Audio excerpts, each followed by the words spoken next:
And welcome back. Thank you once again for tuning in to Chaos TV and Chaos Reviews. And Chaos is all about Monday Night Raw because it was awesome. It was awesome, and you know that the show was great because the fans were into everything tonight, and it was great. If I was Vince, I would be really happy because this is the first show in a while that the fans have just been totally into for the whole shebang.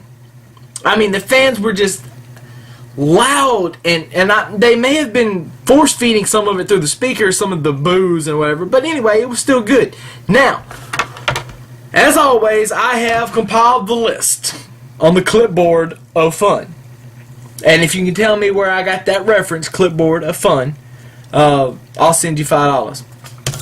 So, as always, listen very closely as I put the spectacles on with the black frames, bitches, and I will run down what happened.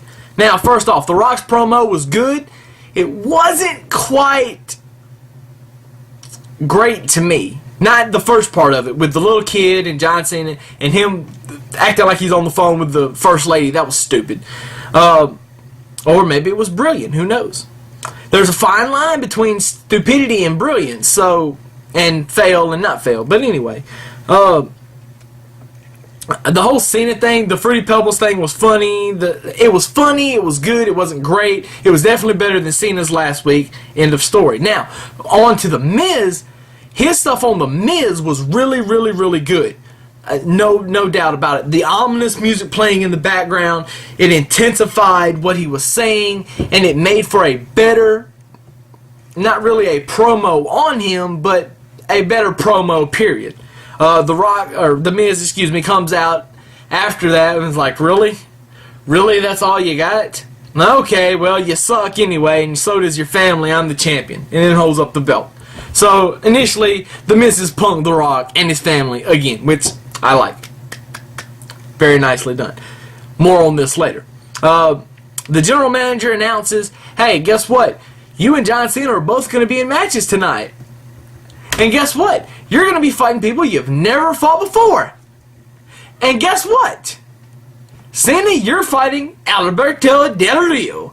And The Miz, you have this guy. And then enter the Great Khali. Now, the Great Khali, we all know this wasn't going to be a very competitive match, and it wasn't going to be all that great, and we knew that the Great Khali wasn't going to beat The Miz, and we all knew that The Miz was going to, do something to escape, but he pummeled the Great Khali. He broke a chair over him, and he probably broke Khali's elbow, too, because if you notice, while Khali was down, his elbow was sticking out, so his elbow was taking the brunt of every chair shot because the stupid giant would not pull his arm up under him where it wouldn't get beat on. Oh my God, you're so stupid. That's Wrestling 101. Pay attention and don't get hurt. Okay? Getting hit with a chair hurts bad enough. Trust me, I've been there, but it's not...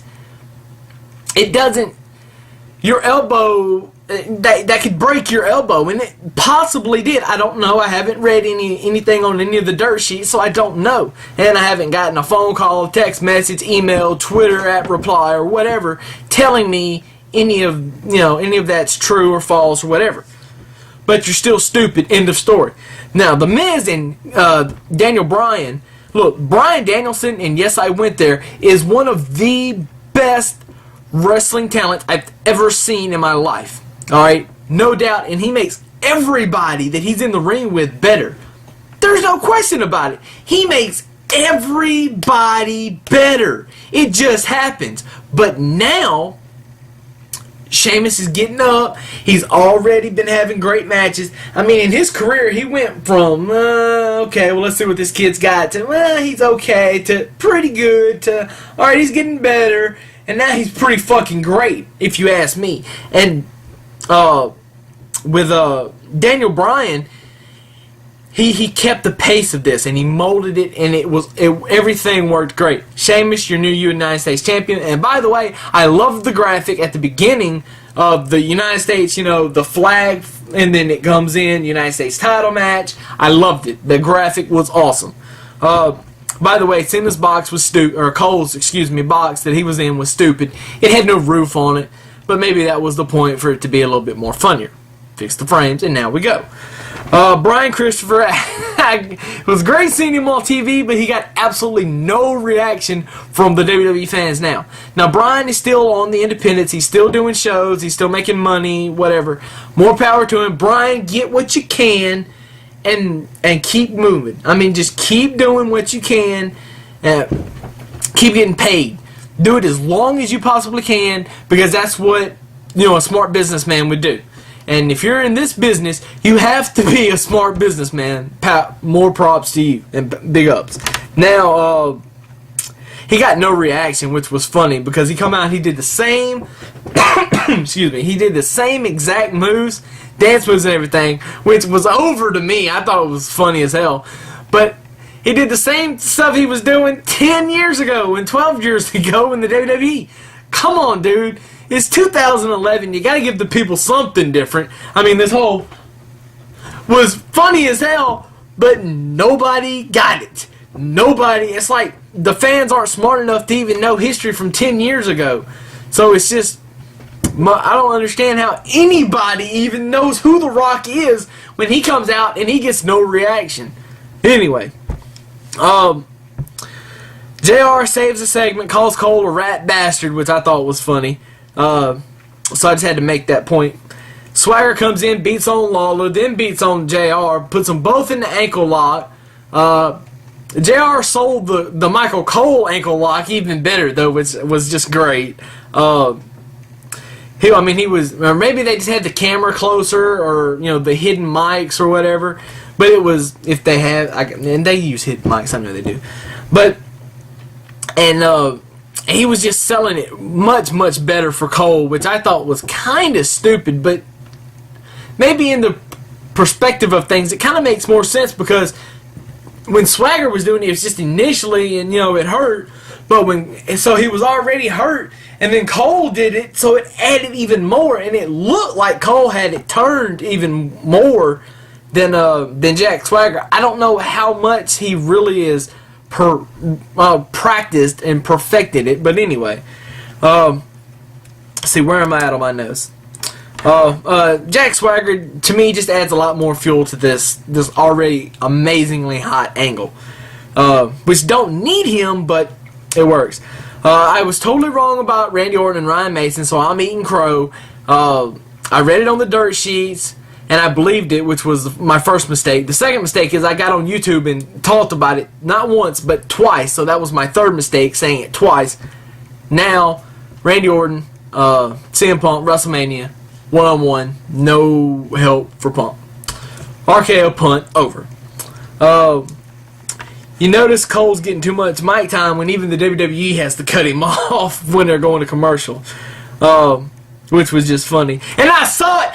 There's a fucking Zack Ryder spotting on Raw tonight. It was great. Motherfucker needs to be on TV every week. I'm telling you. By the way, I love Trish, but couldn't she have pulled out a better outfit from her dates? Anyway. By the way, Snooki is not over with me at all. And I didn't even like her being there. And the fact that, well, I'll get to that in a minute. Vicky beats Trish, of course, because we knew that Lay Cole was going to get involved. I don't remember them ever saying that it was a no disqualification match back last week, but that's what it ended up being, and, well, what are you going to do? They just said, oh, and this match is no disqualification. Well, that's pretty great, but now you just pretty much told us what's going to happen. Lay Cole comes out. Michelle kicks Trish in the face with that boot, that walking boot that she's having to wear, which, by the way, I don't, if she's going to be in a big match at WrestleMania, I don't like the fact that she's even a little injured and being in the ring. So just take it under consideration. Protect your investment. WrestleMania is a huge investment that's got to pay off, so it's got to, you don't need to be doing any last minute shuffling like you did tonight, and you put Snooki in the match and replaced Kelly Kelly. That was fucking stupid and ignorant. Why would you do that? You're going to give Snooki a big-ass payday for coming to WrestleMania? And you're shitting on Kelly Kelly? What is up with that? This Kelly, that could have been fucking hot going into WrestleMania because Vicky fired Kelly. And now for her to come back, and she was on SmackDown that one night, and then you haven't seen her since she's been back. What the fuck? Epically failing on WWE's part. God, you guys suck. Anyway, I'm all for that. Although, I am glad, I will say, to see John Morrison and Dolph Ziggler getting on the WrestleMania card. I love it. I love both of these guys. They're phenomenal athletes. And this is going to be their year going into the next WrestleMania. I bet one of them will headline WrestleMania next year. And sadly, it'll probably be Dolph if they stay Dolph heel and John Morrison baby. Now, if John Morrison turns heel, then he'll definitely do it before Dolph. But again, that's just my opinion. There was a great, and they aired this on SmackDown as well, and I believe on Raw last week, the Sin Cara vignette, which was absolutely fan-fucking-tastic. And yes, I'm saying that word a lot because I'm excited. John Cena versus Alberto Del Rio was a good match. The one thing I noticed about this match is they made out this match to be, and I don't even need these anymore. They made this out to be more about what was going to happen after the match, which was good because they didn't need to put a whole lot of focus on this match because there really was no reason to put a lot of focus on this match.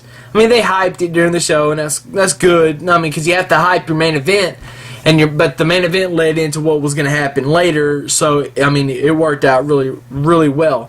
The Rock. Well, excuse me, John Cena doing a drop kick. He can still do a drop kick. It was pretty good. Big ups, John Cena. Now, as far as The Miz coming out as The Rock, absolutely great. It was great. Because if you noticed, the fans thought that it was him. Because he had the spray tan and he looked from far off. That's The Rock. But then you look a little closer and you're like, hold on, let me put my glasses on. Hold on. That's The Miz! What the hell? But it was great because it adds fuel to him and The Rock, and him beating on Cena adds fuel to him and Cena. So, you know what? They're building it pretty good, like, they're building it like, Cena can't get nowhere with The Miz because The Miz keeps attacking him from behind. But I think that John Cena is going to be the champion again. Spoiler alert! I'm not very excited about that. I think it's been long enough. They'll probably put the belt back on him. I just hope that they don't, like, kill The Miz in the process. If they're going to put the belt on Cena, what they need to do is they need to have, like, him going over to, I need to have The Miz lose a couple of pay-per-view rematches and then go to SmackDown and win the title over there. It just makes more sense. That's what I think. Anyway, I'm done. I don't know what else to say. Zack Ryder was on Raw. Okay. Marked out enough for Zack Ryder. Now, remember to hit this button up here. Leave me some comments. Leave me some suggestions. Some whatever. Let me know what you thought about Raw. Let me know what's going on. Let me know what you want me to talk about. If there's anything you want me to hit on. My phone is going off, so I must be getting some kind of breaking news. And just remember that it's not over until Chaos has spoken. And now, Chaos has spoken.